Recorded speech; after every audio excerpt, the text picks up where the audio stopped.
राजकीय, सामाजिक, आध्यात्मिक, शैक्षणिक, शेतीविषयक बातम्यांसाठी संघर्ष न्यूज, लढा बहुजनांच्या हक्कासाठी। एक्चुअली मैं 1 साल से जय भारत स्कूल में काम कर रही हूँ। तो सितंबर से ये हरेसमेंट चालू हुआ। पहले मुझे स्कूल के नंबर से मैसेजेस आया WhatsApp pay, but school K number say messages आया तो मुझे लगा कि स्कूल का नंबर क्लर्क के पास रहता है, तो क्लर्क मैसेज कर रही है, तो मैंने उस पर रिप्लाई दिया। फिर बाद में धीरे बात करते करते पता चला कि वो जो प्रिंसिपल के बेटे हैं उनका मैसेज था वो। फिर हाँ सरवना सर, वो कंप्यूटर में पढ़ाते थे बच्चों को भी। तो धीरे धीरे ऐसा सब, फिर बीच में केस आया कि 6 स्टैंडर्ड के लड़की लोग ने भी कंप्लेंट किया था कि वो लोग सेफ फील नहीं करते हैं कंप्यूटर लैब में। तो उसके बाद फिर धीरे पर्सनल नंबर से भी मुझे मैसेजेस आने लगे और कुछ चीज़ों के लिए पूछा, बट मैंने उसके लिए मना किया 5-6 बार। मैंने उनको ये भी समझाया कि मैं ये सब नहीं करना चाहती हूँ और मैं वैसे टाइप की लड़की नहीं हूँ। उसके बावजूद वैसे वीडियोस और फोटोज़ मेरे को भेजे गए, तो मैंने उसके लिए बस बोला। फिर जब मैंने HM को बोला तो वो मेरे पे इल्ज़ाम लगा रही है कि आपने AI से बनाया है। डोंबिवली येथील सागाव येथील जय भारत शाळेतील एक शिक्षिका आहेत, त्यांचा आज सकाळी महाराष्ट्र नवनिर्माण सेना डोंबिवली शहराकडे त्यांनी आमचं तक्रार केली।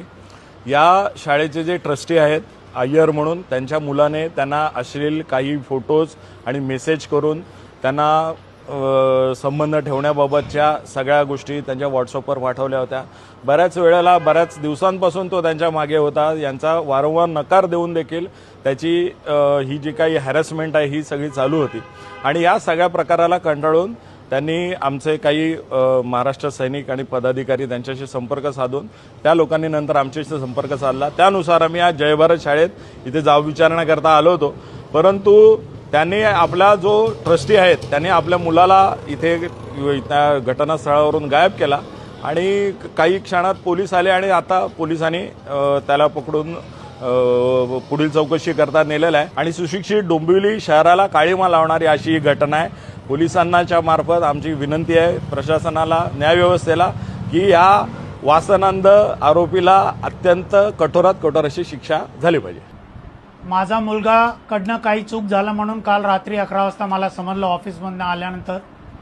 मी सकाळी त्याला विचारलं, तो म्हणाला त्यांनी घाणेरडा फोटोज काही पाठवलेत आणि तिच्याकडनं पण एका स्कूलच्या टीचरकडनं पण काहीतरी घाणेरडा फोटो आलेत।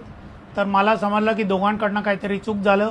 मनसेचे पदाधिकारी ते येऊन ऑफिसमध्ये दमदाटी करत होते आणि माझा मुलगाला मारणार असं म्हणत होते। तर मी बोललो मारण्यापेक्षा ना पोलिसांकडे नेऊया, आणि इतक्यात पोलीस आले आणि पोलीस त्याला व्हॅनमध्ये बसून नेलेत। आता मी पण पोलीस स्टेशनला जाणार आहे आणि मी पण जे सत्य आहे ते फाइंड आउट करून, जे गुन्हा झालाय, माझा मुलगा गुन्हेगार असेल तर शिक्षा द्या त्याला। जय हिंद, जय महाराष्ट्र।